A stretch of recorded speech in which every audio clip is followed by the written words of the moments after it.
Hey guys, Ben Joanis here from NJ Local Homebuyers. In today's video, we're going to talk about foreclosure prevention measures. Foreclosure prevention. Unfortunately, in today's economy, foreclosures is not something that's unusual. It's fairly common, unfortunately, where folks lose their home, fall behind their payments, partake in different, mortgage like type of rates where like a short-term rate such as an ARM adjustable rate mortgage, eventually they can't catch up and they fall behind. A foreclosure is essentially that, where you fall behind your payments and the bank basically sues you in essence and wins through the courts to essentially foreclose on property, take the property back, to sell it, to make up the loss that they've incurred through their mortgage. A few ways to avoid them. One, obviously the easiest one would be to just pay off your mortgage. Now, if let's say, and it's possible because sometimes you'll be surprised where you've had the house for 20, 25 years and you fall behind because you're now in retirement age and you're now on a fixed income. Paying off your mortgage, a balance of like, $20,000, $30,000, $40,000 may not be unlikely. The other one obviously would be to just sell your property, sell it just the way it is, as is, sell it for the quickest and easiest, and just essentially pay off your mortgage from there and move on with your life. Now, the second one would be if let's say it's a property you recently bought, you've fallen behind because you lost your job, a divorce, or whatever situation you're facing, would be to work out a deal with the bank. A way to do so would be to call the bank like we do normally and talk to them about what's going on with you. Try to be a little more preventative than reactive. So reach out to the bank directly and talk to them about your situation, tell them what's going on and you're falling behind and you don't see possible outcome for you increasing your payments or catching up. The bank does normally in those instances, they'll start the process of loan modification where essentially they rebundle your whole loan, that's interest and fees and everything else included, into another 30-year note, right? So with that, they basically reduce your payment and put you back in another long-term mortgage, right? The third option would be you do a short sale. A short sale would be in a sense where, let's say again, you're falling behind now with the fees, interest, and penalties, your mortgage balance has increased over the actual value of your property.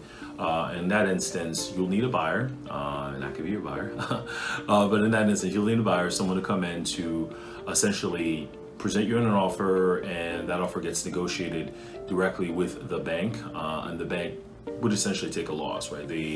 You would then look at how much you owe versus what the offer is and what the market's paying out right now and make a decision onto whether or not they'll accept that offer to settle your debt.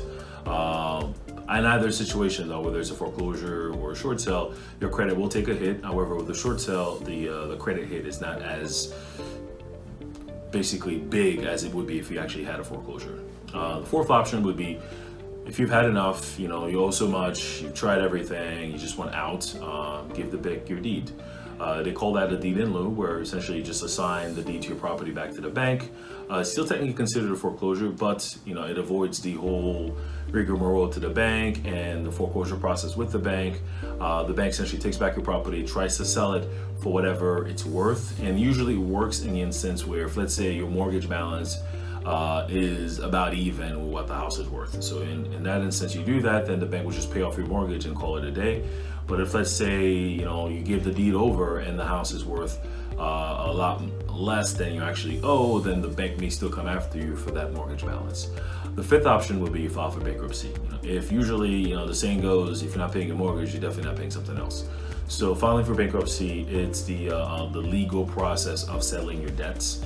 And doing that, obviously, I'd recommend you speak with a bankruptcy attorney to figure out if that is a true option for you. And if it is, you'd consider doing that. And by doing so, that helps, essentially prevent the foreclosure. However, it doesn't mean that, the house is now yours to keep. You still owe the bank the money, but you'll have to come to some sort of agreement with them to pay off the mortgage balance.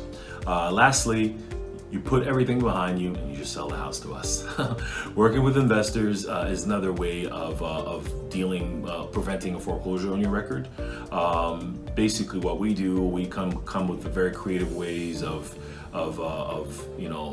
helping you prevent a foreclosure, whether we do a short sale or we do it in lieu directly to us, or even maybe, you know, we take over your mortgage, depending on how much you owe, what the balance is, and how far behind you are. We can come in and take back the property and pay off your debt, and, you know, work with you directly, where now we become your lender, and come up with a creative way for you to avoid the process. And whether you choose to sell the property to us or not, we can find a way to settle that debt and help you out that way.